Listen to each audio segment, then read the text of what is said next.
सोचिए ज़रा, एक घर जहां पति पत्नी रहते हैं और एक दिन वही घर उनकी मौत का राज छुपा लेता है। ये कहानी है उत्तर प्रदेश के बहराइच डिस्ट्रिक्ट की, जहां एक जुर्म ने गांव वालों को हिला कर रख दिया। एक आदमी ने अपनी पत्नी का कत्ल करके उसकी लाश बेड के नीचे दफन कर दी। ये आदमी था हरि किशन, 48 साल का, जो हरियाणा में मजदूरी करता था। उसकी पत्नी फूला देवी 45 साल की थी।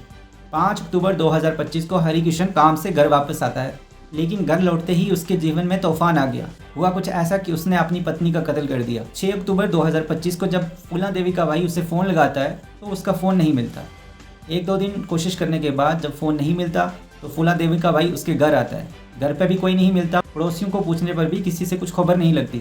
थक हार कर वो 13 अक्टूबर 2025 को वो पुलिस में रिपोर्ट लिखवाता है। पुलिस इन्वेस्टिगेशन करती है, छानबीन करती है।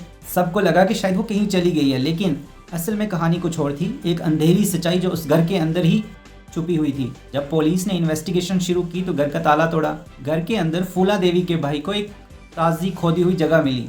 उसने पुलिस को बताया। जब पुलिस ने वहां खुदाई कराई तो उन्हें फूला देवी की लाश मिली, जो 5-6 फुट अंदर दफन थी। लाश पूरी तरह से सड़ी गली हुई थी। पुलिस ने तुरंत मर्डर केस दर्ज किया, पर हरि किशन तब तक घर से भाग चुका था और किसी को कुछ पता नहीं था कि वो किधर है। पुलिस ने उसे पकड़ने के लिए अलग अलग टीम्स बनाई और कुछ दिन बाद उसे बाराबांकी डिस्ट्रिक्ट के दुर्गापुर तपेसी गांव से गिरफ्तार कर लिया। जब पुलिस ने उससे पूछा तो हरि किशन ने सब कुछ मान लिया। उसने कहा कि जब वो हरियाणा से घर वापस आया तो उसने अपनी पत्नी को एक गाँव के आदमी के साथ कॉम्प्रोमाइज्ड सिचुएशन में देखा। गुस्से में उसका दिमाग घूम गया। उसने पत्नी का कत्ल कर दिया और उसकी लाश घर के अंदर बेड के नीचे दफन कर दी। अब पुलिस ने उसे कोर्ट के सामने पेश करके जेल भेज दिया है। ये कहानी सिर्फ एक जुर्म की नहीं बल्कि एक सीख भी देती है। गुस्सा इंसान को अंधा बना देता है। एक पल का गुस्सा पूरी जिंदगी तबाह कर सकता है। अगर हरि किशन ने अपनी पत्नी से बात करने की कोशिश की होती तो शायद आज वो जिंदा होती और हरि किशन जेल से बाहर होता। समझदारी ये नहीं होती कि हम तुरंत रिएक्ट करें।